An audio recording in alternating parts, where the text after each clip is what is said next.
Amigos Blink, freezing time in a blink. नमस्कार, मैं सिमरन भारद्वाज और आपका स्वागत करती हूँ प्लान योर वोट विद सिमरन भारद्वाज में। आज हमारे साथ हमारे स्टूडियो में मौजूद हैं नसोगी वार्ड नंबर 14 से, जिन्होंने ज़िला परिषद सदस्य के रूप में दावेदारी पेश की है। जी हाँ, मैं बात कर रही हूँ आज़ाद उम्मीदवार देवेंद्र गोपाल नेगी जी की। तो आइए जानते हैं कि इस बार इनकी तैयारी कैसी है। देवेंद्र नेगी जी, हमारे कार्यक्रम में आपका हार्दिक स्वागत है। धन्यवाद आपका मैम जी।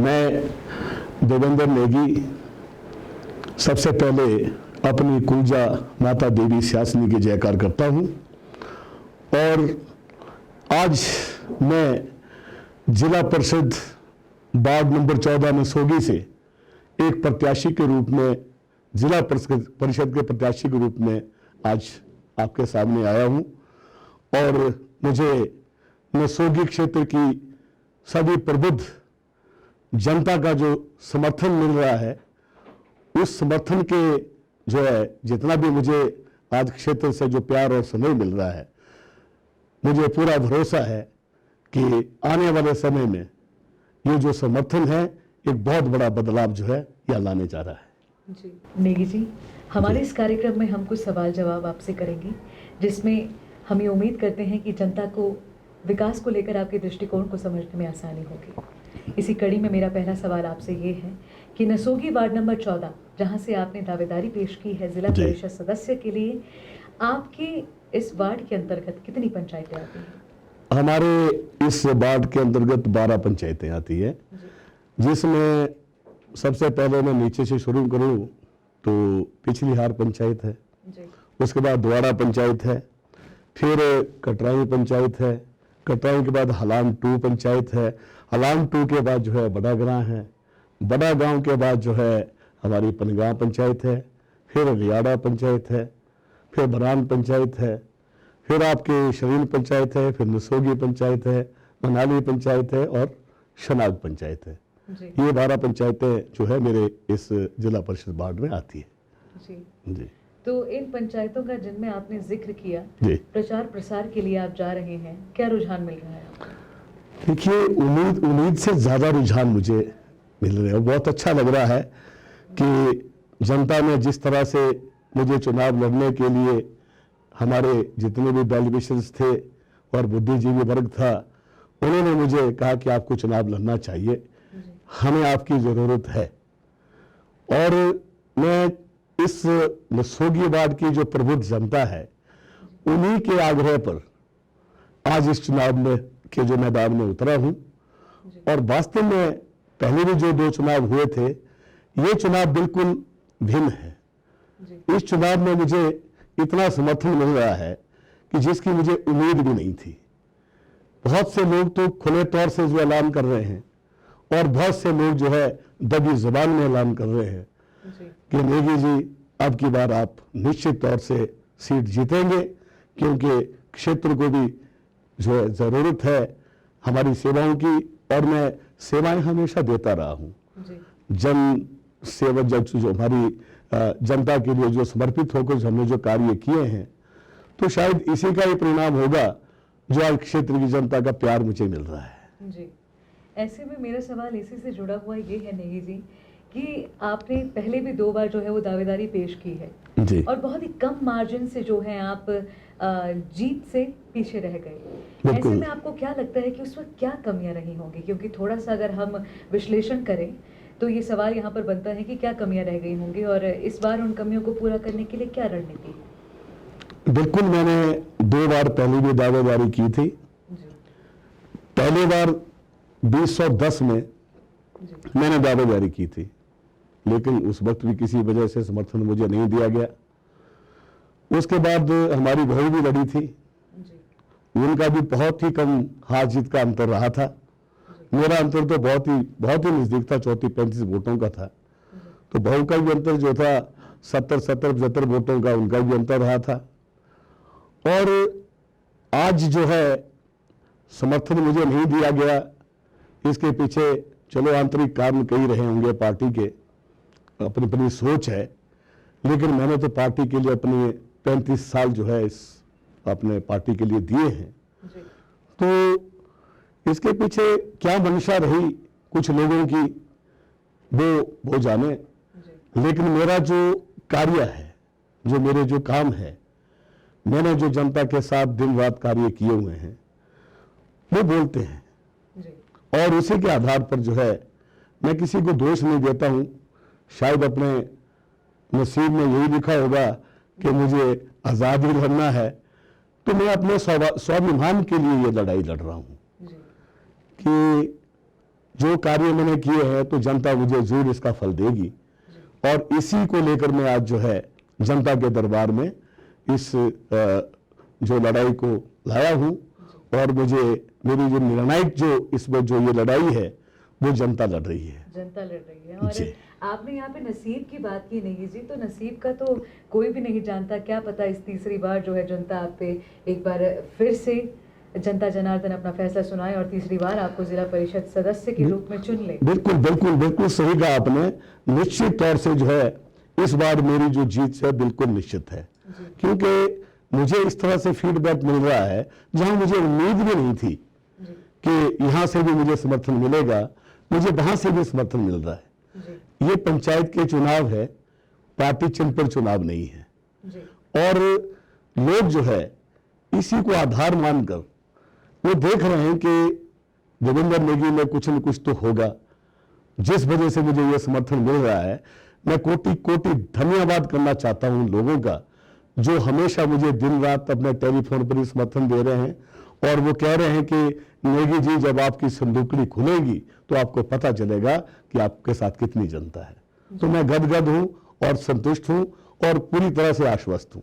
जी, आप दलगत राजनीति से ऊपर उठकर ये बात कर रहे हैं, अपना प्रचार प्रसार कर रहे हैं और लोगों से समर्थन मांग रहे हैं जी। ये तो वाकई बहुत सराहनीय नेगी जी। इसी बीच में मगर बहुत समय से आप एक विचारधारा से जुड़े रहे जी, और मैं कहूंगी कि अभी भी जुड़े हैं कांग्रेस की विचारधारा से आप। मैं आज भी जुड़ा हूँ जी, मैं आज भी जुड़ा हूँ। मैं प्रदेश का सचिव हूँ, ऐसी बात नहीं, मैं आज भी जुड़ा हूँ। लेकिन मैंने पहले ही कहा कि ये चुनाव जो है ये कोई राजनीतिक जो है उस पर चुनाव चिन्ह पर नहीं है जी। ऐसे में आपके कांग्रेस के लोगों में काफी निराशा का माहौल तब हुआ जब आपने दावेदारी पेश की और उन्हें ऐसा लगता है कि आपको आजाद जो है वो चुनाव नहीं लड़ना चाहिए था। इस पे आपकी क्या प्रतिक्रिया है? देखिए, चुनाव जो है जीतने के लिए लड़े जाते हैं जी। और जब जनता को लगा, उसमें कांग्रेस के लोग भी थे और भी समाज में रहने वाले लोग थे, हर विचारधारा वाले लोग थे, जब मुझे समर्थन से मुझे वंचित किया गया तो लोगों को ये बात उनके गले उतरी नहीं कि एक देवेंद्र नेगी जैसा वरिष्ठ नेता जो इस सीट पर जो है हजारों की जो है उसकी संख्या में जीत दर्ज कर जो है इसको जीत कर झोली में डाल देगा, और वहां पर जो है इस प्रकार की अगर कोई ऐसी बाधा उत्पन्न होती है तो जनता को निराशाएं होती हैं। तो उस निराशा को आशा में बदलने के लिए आज मैं चुनाव मैदान में हूँ। जी, वाकई। और इसके साथ ही मैं एक और बात यहाँ पे जोड़ना चाहूंगी। जी। कांग्रेस पार्टी की जहाँ तक हम बात करें, उनके बीच में जो एक सवाल उठा था कि आपको आजाद जो है वो नहीं लड़ना चाहिए, पर फिर भी जनता के समर्थन के साथ आप आगे आए हैं, जनता की आवाज बनकर आगे आए हैं। पर ऐसे में हमेशा से एक अवधारणा है नेगी जी कि आजाद जो उम्मीदवार होता है वो कहीं ना कहीं मात खा जाता है। क्या इस अवधारणा को बदलने के लिए इस बार पूरी तैयारी है? बिल्कुल निश्चित तौर से। मैंने पहले भी कहा कि मैं आश्वस्त हूँ, क्योंकि लोगों के सामने हमारे किए हुए कार्य होते हैं जी। तो उन कार्यों को लेकर हम जनता के बीच में जाते हैं। मैंने हर समय, संकट के समय, किसी भी समय में, प्राकृतिक आपदाओं के समय में, आगजनी के समय में, और जो है कोविड-19 के दौरान में जो इस वक्त जो लॉकडाउन हुआ उसके समय में मैंने जितनी सेवाएं लोगों की की है, ये तो मेरी जन सेवा है। उसके बाद राजनीतिक तौर से भी मेरी कई सेवाएं हैं जिसके बारे में आपको मैं बताऊंगा। नेगी जी, आप विकास के मुद्दे को लेकर इस बार जो है इस चुनावी मैदान में उतरे हैं जी। और विकास की बात की जाए तो आसमानी बातें तो बहुत होती हैं, जी। मगर धरातल पर वो विकास जो है वो ढूंढने पर भी कभी कभी और कहीं कहीं ही मिलता है। जी। ऐसा नहीं है कि हमारे कुल्लू मनाली को कभी श्रेष्ठ प्रतिनिधित्व नहीं मिला, फिर भी कहाँ कमी रह गई? आप इस पे क्या प्रतिक्रिया देना चाहेंगे? जी, बहुत अच्छा प्रश्न है आपका ये। बिल्कुल, जब ऐसी परिस्थितियां होती हैं तो जो भी हमारे आज तक जो है क्षेत्र में जो भी जिस तरह से हमारा जो प्रतिनिधि यहाँ से चुनकर गया, उन्होंने जितने भी हो सके उन्होंने तो विकास के कार्य किए हैं, इसमें कोई इनकार नहीं कर सकते। लेकिन ऐसा कि जिस तरह से कुल्लू मनाली आज के दिन में पर्यटन की दृष्टि से इस वक्त दुनिया के नक्शे पर है, एक दुनिया के मानचित्र पर है, और जिस तरह से कुल्लू मनाली के क्षेत्र में जो हमारा पर्यटन व्यवसाय है, क्षेत्र में अपने लोगों के अपने व्यवसाय है, होटल के अपने व्यवसाय है, जितना पैसा हम यहाँ से दे रहे हैं सरकार को, करोड़ों रुपए का रेवेन्यू हम दे रहे हैं सरकार को, लेकिन उसके बावजूद भी जिस तरह से जो विकास यहाँ होना चाहिए था, सरकार को खुलकर जो यहाँ पर हमें जो विकास योजनाओं के लिए धन देना चाहिए था, उसमें जरूर कमी महसूस हो रही है। इसके पीछे हम चाहे अपनी थोड़ी सी हम अपनी सुस्ती को माने या अपने कोई विजन को लेकर माने कि हर आदमी का, हर प्रतिनिधि का जो चुनकर जाता है उसका अपना अपना विजन होता है, तो उस विजन पर वो कितने सफल होते हैं, कितने नहीं सफल होते हैं, लेकिन अभी बहुत कुछ करने की यहाँ पर जरूरत है। नेगी जी, आपको ये नहीं लगता, क्योंकि आप एक वरिष्ठ नेता हैं, तो आपसे मेरा ये सवाल जो है करना लाजमी है, आपको ये नहीं लगता कि इसका कहीं ना कहीं कारण एक मजबूत विपक्ष का ना होना भी है? बिल्कुल सही कहा आपने कि पक्ष और विपक्ष, सत्ता और विपक्ष, ये एक धुरी है राजनीति की। तो जहां पर सत्ता में रहकर जो है विकास योजनाओं को अमली जामा देना पड़ता है, अगर वहां पर अगर सत्ता उसमें किसी प्रकार से असफल होती है या वहां पर किसी प्रकार की कमी होती है, तो विपक्ष की बहुत बड़ी जिम्मेदारी होती है वो उसको उठाए, उन चीजों को जनता के बीच में उसकी आवाज को बुलंद करें और उस मुद्दों को इतना ज्यादा उठाए कि सरकार को, सत्ता को सोचना पड़े कि वाकई हमारे से गलतियां हुई, हम चूक कर रहे और हमें ये कार्य करने पड़ेंगे। इसकी कमियां बराबर नजर आती रही हैं, खास करके हमारे क्षेत्र में तो बिल्कुल ये कमियां नजर आ रही हैं। जी, अगर हम बात करें 4 लेन की, मैं 4 लेन का जिक्र यहाँ पे इसलिए कर रही हूँ, दर्शकों के सामने ये बात रखना चाहूँगी, क्योंकि 4 लेन की जब आधारशिला रखी गई थी, या मैं कहूँ कि रूपरेखा तैयार हुई थी, तो उस समय देवेंद्र नेगी जी का नाम और इनका योगदान उसमें काफ़ी रहा है। तो ऐसे में इनसे मेरा ये सवाल बनता है, क्योंकि आप इसकी प्रारंभिक रूपरेखा जब तैयार हो रही थी, उस समय आप जो है योगदान दे रहे थे, पर आज जो रूपरेखा इसके सामने हमारे सामने है वो काफी भिन्न नजर आती है। नहीं जी, बिल्कुल बिल्कुल बिल्कुल सही कहा आपने। देखिए, जब ये 4 लेन का जो प्रपोजल तैयार हुई थी, इस योजना को धरातल पर लाने के लिए मैं केंद्र सरकार का, तत्कालीन जो केंद्र सरकार थी उसका और कमलनाथ जी का धन्यवादी हूँ, क्योंकि परिवहन मंत्रालय में वो थे, कमलनाथ जी थे हमारे, और मुझे ये लगा कि जब उन्होंने मुझे यहाँ पर जो है इस क्षेत्र के जो विकास के लिए अपने साथ जोड़ा था, तो उस कमेटी में जाने के बाद जो है मैंने यही कमलनाथ जी से कहा था कि 1947 में अंग्रेजों के दौरान में जो सड़क बनी है, तो साहब आप भी कई बार यहाँ सड़क पे चलकर आए हैं, अभी भी उस सड़क की ना तो ज्यादा वाइडनिंग हुई है और ना ही ज्यादा उसका जो है कोई जो है उसका, हम लोग कहते हैं कि जीर्णोद्धार हुआ है।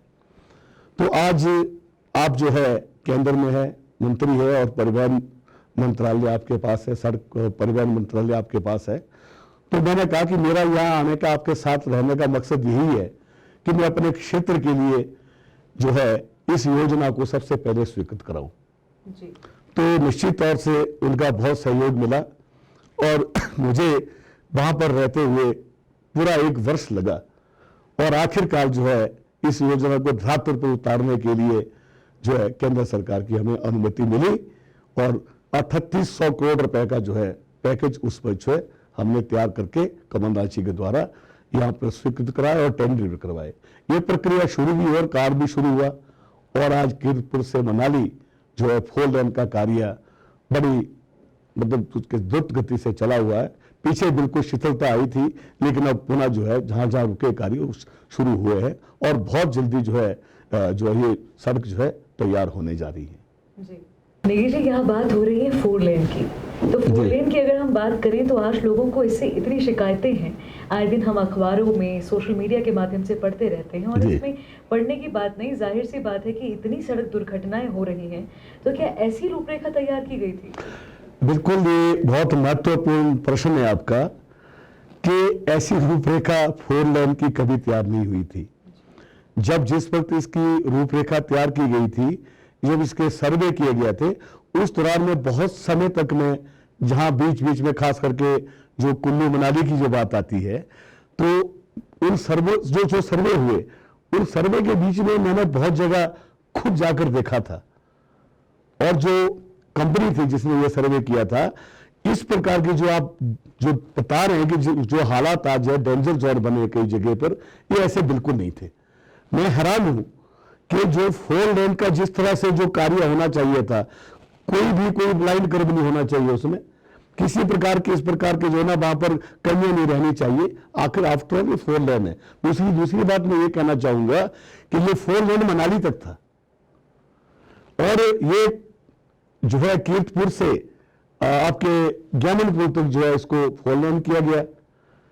उसके बाद जो है सरकार भी बदल गई थी, और मैं हैरान हो गया कि ज्ञानपुर से लेकर मनाली तक इसको टू लेन किया गया, जबकि होना तो यह था कि पूरी जो ट्रैफिक जो चलती है, जब मनाली की ओर जब जो टूरिस्ट आता है, बाहर से लोग आते हैं, तो सारा ट्रैफिक तो मनाली इकट्ठा होता है, और यहां पर टू लेन कर दिया और आगे फोर लेन कर दिया। निश्चित तौर से ये बहुत गलत फैसला हुआ जहां तक मैं समझता हूं, और यहां भी जो जिस तरह से कर्व बनाए गए हैं, वो भी फोर लेन के बिल्कुल ही उसके माकूल नहीं है, उसके मुताबिक नहीं है। बहुत से लोगों के यहाँ पर दुर्घटनाएं हुई हैं, और इसका बहुत से लोगों ने विरोध भी किया है, और मैं भी उस विरोध में जनता के साथ शामिल हूं।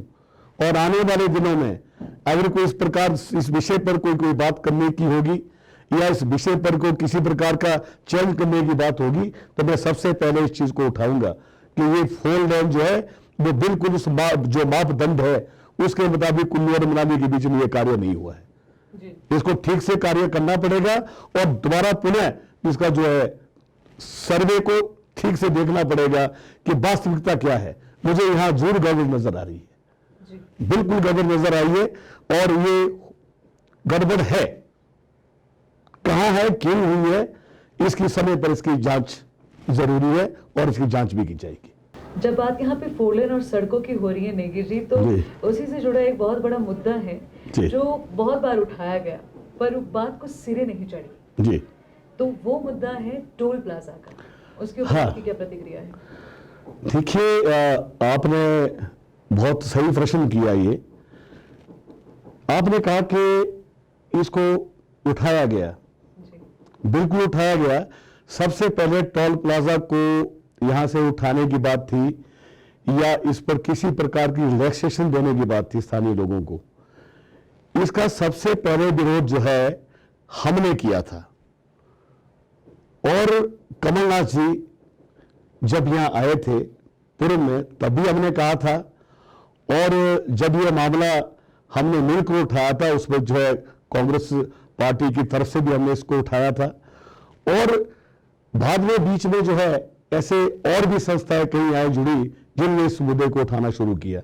कोई बात नहीं, मुद्दे उठाना कोई बुरी बात नहीं है, अच्छी बात है, लेकिन जिस तरह से इस पर कार्य करना चाहिए था उस तरह से कार्य नहीं हुआ। ये शोर शराबे में ये मुद्दा जो है दब गया, जबकि वास्तविकता ये है कि जब कमलनाथ जी अब जब मुख्यमंत्री बनकर यहां पर स्पैम जोट में आए थे, तो हम लोग वहां उनसे मिले थे, और मिलने के बाद उनसे आग्रह किया था कि साहब ये टोल प्लाजा एक तो गलत लगा है, क्योंकि कुल्लू और मनाली के बीच में जो टोल प्लाजा जिस जगह लगा हुआ है, उसके आगे जो है 17 किलोमीटर पर जो ग्रीन टैक्स है, उसके बाद आगे गुलाबा में टैक्स लिया जाता है। तो ये वैसे भी जो है ये टोल प्लाजा जो है वहां पर वाइबल नहीं है, लेकिन इस प्रयास को जब तक हम सिरे पहुंचाते आगे, और इसका कॉरेस्पॉन्डेंस भी मैंने किया, कमलनाथ जी को लिखा, कमलनाथ जी की मुझे चिट्ठी आई कि हमने इस मुद्दे को नितिन गडकरी जो आज के जो परिवहन मंत्री है, मैंने इस मुद्दे को उससे उठाया है। हम इस मुद्दे को उठा के चल ही रहे थे, तो बीच में कई आंदोलन शुरू हो गए, कोई टोल प्लाजा पर धरने शुरू हो गए। तो जब हमने देखा कि जब यहाँ पर धरना प्रदर्शन करने के लिए लोग उतर आए हैं तो शायद ये इसको ज्यादा जोर से उठाएंगे। और जो हमारा प्रयास चल रहा था वो प्रयास बिल्कुल एक जिसको कहते हैं कि एक रूटीन प्रयास था, जिस तरह से हमने इसको कमलनाथ जी के माध्यम से नितिन गडकरी तक ये मामला पहुंचाया था। आज भी ये नितिन गडकरी जी के जो है उनके कार्यालय में ये फाइल पड़ी हुई कमलनाथ जी की। तो निश्चित तौर से मैं अगर यहां से जब विजय होकर जाऊंगा जिला परिषद में तो इस मामले को जहां वो फाइल पहुंची है उसको पुनः उठाऊंगा। और अभी जो भी जिन लोगों ने भी काम किया है ठीक किया होगा, लेकिन जो प्रोसेस होता है ये प्रोसेस सिर्फ धरना प्रदर्शन तक ही नहीं, इसके आगे भी जो है उस मंत्रालय से भी इसका जो है प्रोसेस शुरू होना चाहिए। और जब तक हम इस मामले को केंद्रीय जो हमारे सड़क और परिवहन मंत्री उनके कार्यालय तक नहीं पहुंचाते तब तक हम, मुझे लगता नहीं है कि हाँ किसी प्रकार से हम सफल होंगे। और मैं चाहता हूं कि टोल प्लाजा जो है या तो या स्थानीय लोगों को इसमें रिलैक्सेशन मिलनी चाहिए, कुल्लू मनाली के लोगों को, या तो उस टोल प्लाजा को यहां से हटा के कोई दूसरी जगह ले जाना चाहिए। कम से कम 150-60 किलोमीटर दूर यहां से लगाना चाहिए। ये मैं भी समझता हूं कि जो जिस तरह से लगा है ये गलत लगा था। इसका विरोध जब होना था तब हुआ नहीं। आज विरोध हम कर रहे हैं तो स्वाभाविक इसमें थोड़ा समय लगेगा, लेकिन मामला बड़ा हाई प्रोफाइल है। और ये जो मामला सिर्फ केंद्रीय जो परिवहन सड़क और परिवहन मंत्री है उनके कार्यालय से ही इसका समाधान होगा। जी नेगी जी, अभी तक आपने जिन मुख्य बिंदुओं के बारे में बात की जी, अगर आप वाकई चुनकर आते हैं और इनको अपनी प्राथमिकता बनाकर इन पर कार्य करते हैं तो वाकई जनता के लिए हितकारी साबित होगी। देखिए मैंने हमेशा यही कार्य किया है कि जो भी समस्याएं सामने खड़ी होती हैं, चाहे वो यहाँ जितना भी हमारा फ्लड प्रोटेक्शन की बात है, ये बहुत बड़ी बात है कि 95 में जो है फ्लड आया तब से लेकर यहाँ पर जगह जगह डेंजर जोन बने हुए हैं। पतलीकूल जैसा क्षेत्र तो आज इतना डेंजर जोन में है कि लोग रात को सो नहीं पाते हैं बरसात के दिनों में। और मुझे सुनने में आया कि सरकार ने 583 करोड़ रुपए जो है इस तटीकरण के लिए स्वीकृत किया है। और सरकार में कुछ लोग बैठे हुए उन्होंने ये भी कहा था कि ये पैसा जो आ चुका है, लेकिन अभी तक इस तटीकरण का जो कार्य जो है वो अभी कहीं भी मुझे नजर नहीं आ रहा कि वो शुरू हुआ। मैं सरकार से आग्रह करना चाहूंगा, मैं अपने स्थानीय मंत्री से भी आग्रह करना चाहूंगा कि जो हमारे डेंजर जोन क्षेत्र हैं कम से कम वहां पर प्रायोरिटी पर काम किया जाए, क्योंकि सरकार ने ही आश्वासन दिया पतलीपुल में कि हम यहां पर आरसीसी बाल लगाकर प्रोटेक्शन बाल लगाकर पतलीपुल को सेव करेंगे। वरना ये पतलीपुल कस्बा आज जो है हजारों रुपया जो है रेवेन्यू के रूप में, करोड़ों रुपया रेवेन्यू के रूप में दे रहा है, ये किसी भी दिन में इस बाढ़ में मिट सकता है। और लोग अपनी जिंदगी भर की जमा पूंजी अपने मकान से अपने किसी प्रकार के नुकसान में बर्बाद हो जाएंगे। तो मैं इस पर गंभीरता से जो है मैं इस लड़ाई को लड़ूंगा और यहाँ स्थानीय जनता के साथ भी उनके माध्यम से आवाज को बुलंद करूंगा और सरकार से भी और अपने जो हमारे मंत्री है, कंसर्निंग मंत्री है, उनसे भी जो जिनके पास ये विभाग है उनसे भी आग्रह करूंगा कि ये जो पतलीपुल के साथ पतलीपुल का अनसेफ है ही है, इसके साथ साथ जो भी डेंजर जोन क्षेत्र हमारे बने हुए हैं उस पर प्राथमिकता आधार पर पहले वहां पर काम शुरू किया जाए, उसके बाद सारे में काम शुरू करें। 583 करोड़ रुपए आपके पास है तो बहुत बहुत धन्यवाद हम करते हैं सरकार का, लेकिन वो लगे तो लगे। अगर जब सब कुछ लुटा के होश में आए तो क्या किए वाली बात होगी। जब चिड़िया क्या कहते हैं वो कहावत है कि चिड़िया चुग गई खेत, तो फिर क्या करेंगे हम। ये चीजें हैं वो बड़ी जरूरी है। आज जनता की सुरक्षा की जो जहां बात आती है तो प्राथमिकता के आधार पर सरकार को इस पर जो है कदम उठाने चाहिए। जी, आपके व्यक्तित्व से जुड़ा अभी तक हमने जो है राजनीतिक पहलू यहाँ पर डिस्कस किया जी, पर कहते हैं ना नेगी जी की हाथ कंगन को आरसी किया और पढ़े लिखे को फारसी किया। जी, बहुत बेहतर तरीके से सभी ये लोग जानते हैं कि समाज सेवी के रूप में भी देवेंद्र नेगी जी को खूब जो है वो पसंद किया जाता है। इसमें चाहे प्राकृतिक आपदाओं में आगजनी या बाढ़ से प्रभावित लोग हों या फिर वृद्धाश्रम से अगर हम रुझान लें तो हमेशा से जो है वो आपका नाम वहाँ पे सहयोग में समर्थन में सबसे आगे रहा है। जी, तो इसके लिए आप कहाँ से प्रेरित होते हैं इस तरह की समाज सेवा के लिए? देखिए, ये प्रेरणा तो मुझे अपने बुजुर्गों से मिली है। जी, जो मेरे पिताजी थे वो भी एक समाज सेवी थे, जी, और मैं जो है इतना भाग्यशाली नहीं रहा कि उनका आश्रय मुझे, उनका जो है आशीर्वाद मुझे ज्यादा समय तक मिले। लेकिन 1.5 वर्ष की आयु में, जब मेरी 1.5 वर्ष की आयु थी, तो मेरे पिताजी का निधन हो गया।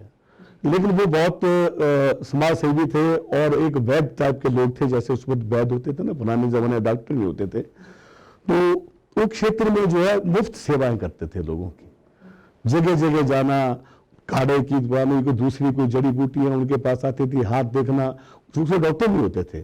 तो समाज सेवा, वहां से मैंने उनसे, उनके जो है जो आचरण थे, वहां से मैंने इसको सीखा। और जब मैं बड़ा हुआ तो लोगों से सुना कि आपके पिताजी ने ऐसे कार्य किए, आपके पिताजी ने वैसे कार्य किए, तो वही प्रेरणा मुझे उनसे मिली समाज सेवा की, और मैं उस प्रेरणा को लेकर आगे बढ़ता रहा।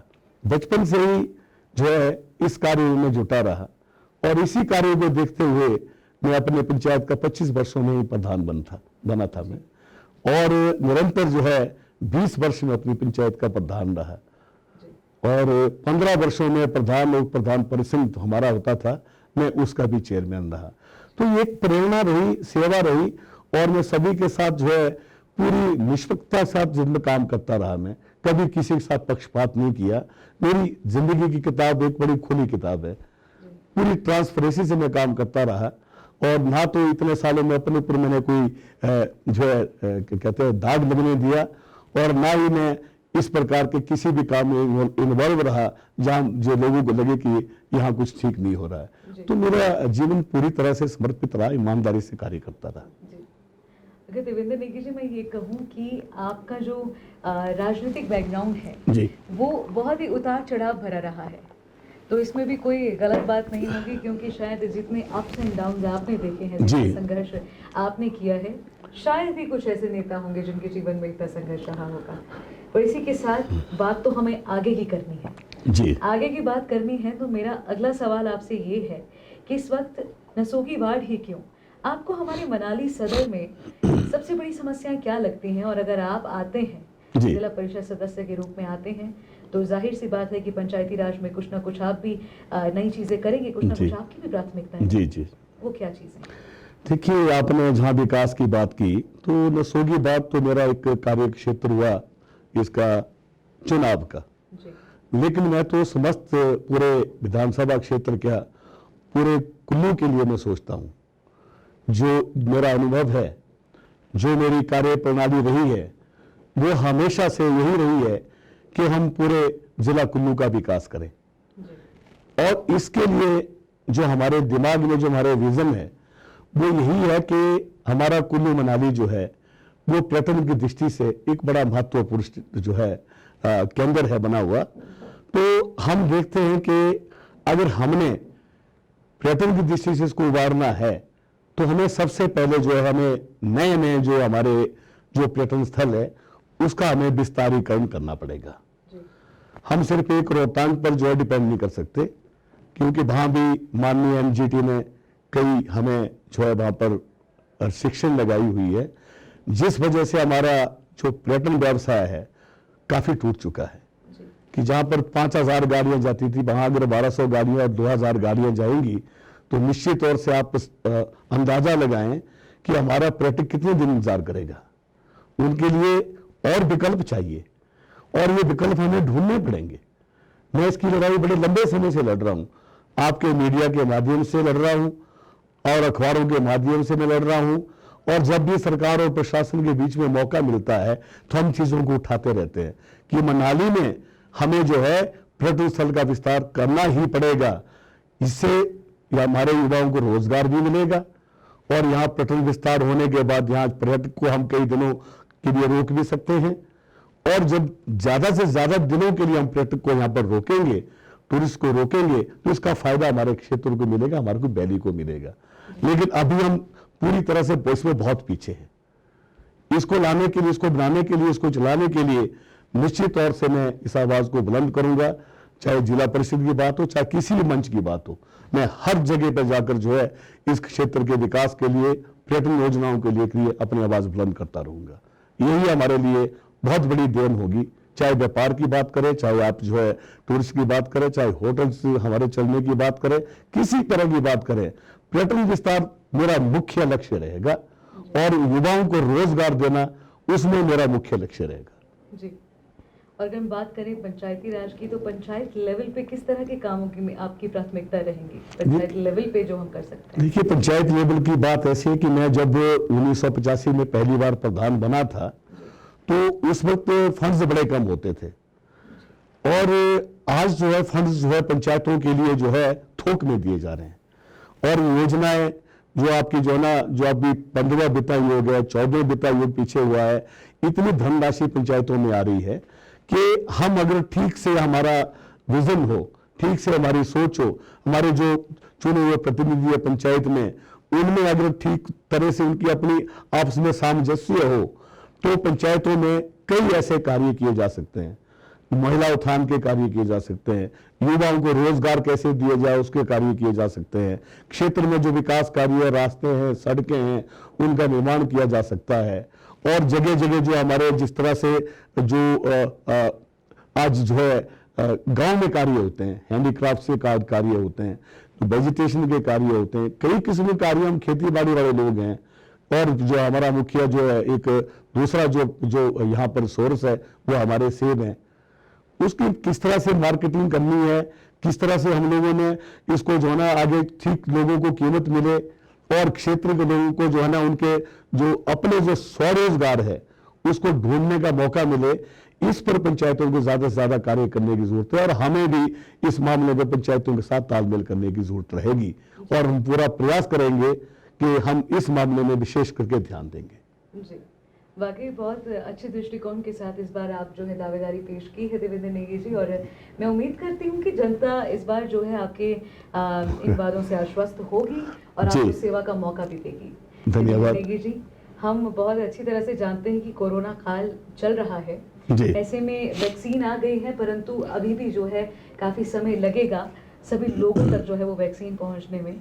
ऐसे में इलेक्शंस करवाना चुनाव आयोग के लिए भी बहुत बड़ी चुनौती है। बिल्कुल है। प्रशासन ने भी तैयारियां की हैं अपने लेवल पे, मगर एक उम्मीदवार होने के नाते आपकी भी जिम्मेवारी बनती है कि आप जनता के नाम एक संदेश दें। कोरोना संकट चल रहा है, कोविड-19 का भी प्रभाव है, इसमें अभी कोई ज्यादा राहत नहीं मिल रही है, तो मैं यही कहूंगा कि जो चुनाव आज इलेक्शन कमीशन के द्वारा कराए जा रहे हैं, उस चुनाव के अंदर जो हम जो खुद उम्मीदवार हैं, हमें तो विशेष ध्यान देना ही पड़ेगा और इसके साथ साथ हमें अपने जनता का भी ख्याल रखना पड़ेगा कि आज हम देख रहे हैं कि खैर पंचायत की अकेली बात नहीं है, कोई भी राजनीतिक जनसभाएं होती हैं तो जिस तरह से सरकार की जो गाइडलाइन है उस गाइडलाइन को बहुत से लोग फॉलो नहीं कर रहे हैं, कुछ लोग इसको बड़े लाइटली ले रहे हैं। ये बहुत ही जोखिम भरा जो कार्य है, अगर हम लोग इसमें एहतियात नहीं बरतेंगे तो हम बहुत बड़े संकट में भी गिर सकते हैं। तो मैं आपके माध्यम से यही अपने क्षेत्र की जनता को, समस्त अपने कुल्लू मनाली की जनता को यही आपके माध्यम से संदेश देना चाहूंगा कि वो अपना ख्याल रखें, जो भी निश्चित दूरी है उसको बनाए रखें और अपने मुंह पे हमेशा मास्क लगाए रखें, अपना भी ध्यान रखें, अपने परिवार का भी ध्यान रखें और अपने साथ है जो लोग जो आते हैं जाते हैं उनका भी ध्यान रखें। ये बहुत ही जरूरी है, आवश्यक है, क्योंकि अगर जान है तो जहान है। जी। कट इसी के साथ 28 मिनट इसी के साथ अब आपने छोड़ना और अंत। जैसे मैंने कहा कि कोविड-19 में जो जिस तरह से आज इसका जो क्षेत्र में असर कम नहीं हुआ है, तो मैं सभी मतदाताओं से यही विनती करना चाहूंगा कि वो अपने जो मतदान है, जो आपने अपना मतदान देना है, मतदान करना है, अपना मतदान करने के लिए वो अपने मतदान केंद्रों पर जाएं, लेकिन सुरक्षित रहें और सुरक्षा का ध्यान रखते हुए आप अपना मतदान करें। और इसी के साथ दूसरा मैं ये भी आग्रह करना चाहूंगा कि एक नसोगी वार्ड से प्रत्याशी के रूप में मैं आज आपके सामने हूं जिला परिषद प्रत्याशी के रूप में, और मेरा जो चुनाव निशान है वो टेलीविजन है। तो मैं समस्त प्रबुद्ध जनता से, नसोगी क्षेत्र की जनता से आग्रह करना चाहूंगा कि जिस तरह से पूर्व में आप लोगों ने मुझे प्यार दिया, स्नेह दिया, आशीर्वाद दिया, इसी तरह से आप इस बार मेरे चुनाव निशान टेलीविजन पर मोहर लगाकर मुझे भारी मतों से मुझे जो है कामयाब करें। मैं आपका सदैव रेडी रहूंगा, मैं आपका हमेशा सेवा करने के लिए जो आपके दरबार पर रहूंगा, और मुझे पूरी उम्मीद है कि इस बार का जो चुनाव है वो बिल्कुल एक ऐसा चुनाव रहेगा कि जो जनता का जो चुनाव है और जनता की अदालत से मेरा फैसला आएगा, और ये फैसला मेरे हक में जनता देगी, मुझे पूरा भरोसा है। समस्त नसोगी क्षेत्र की जनता को मेरा नमस्कार, मेरा प्यार भरा नमस्कार। जय हिंद, जय भारत, जय नसोगी क्षेत्र की जनता। बहुत खूब देवेंद्र नेगी जी, मैं उम्मीद करती हूँ कि आज की हमारी इस चर्चा से आप सभी को समझ आया होगा कि देवेंद्र नेगी जी क्या दृष्टिकोण लेकर एक बार फिर से आपके बीच हैं और क्यों इन्होंने दावेदारी पेश की है। हमारी शुभकामनाएं आपके साथ हैं नेगी जी, आपका बहुत बहुत धन्यवाद। आपका भी बहुत बहुत धन्यवाद, मुझे आपने यहाँ पर आने का मौका दिया और मैं आपके सामने कुछ चंद बातें मैं कह गया, इसमें कहीं कहीं मेरी से गलती होगी, मैं क्षमा चाहूँगा, और आपका बहुत बहुत धन्यवाद। मैं आपके बीच में हमेशा आऊँगा और जरूर आपके साथ जो अपनी जिंदगी की बातें, राजनीति की बातें और समाज सेवा की बातें शेयर करता रहूँगा। बहुत बहुत धन्यवाद। इंस्टाग्राम पे हमें फॉलो कीजिए और यूट्यूब पे कीजिए सब्सक्राइब। अगली बार फिर से आपके सामने हाजिर होंगे एक ऐसे ही और उम्मीदवार के साथ। तब तक हमें दीजिए इजाज़त। जय हिंद, जय भारत, नमस्कार।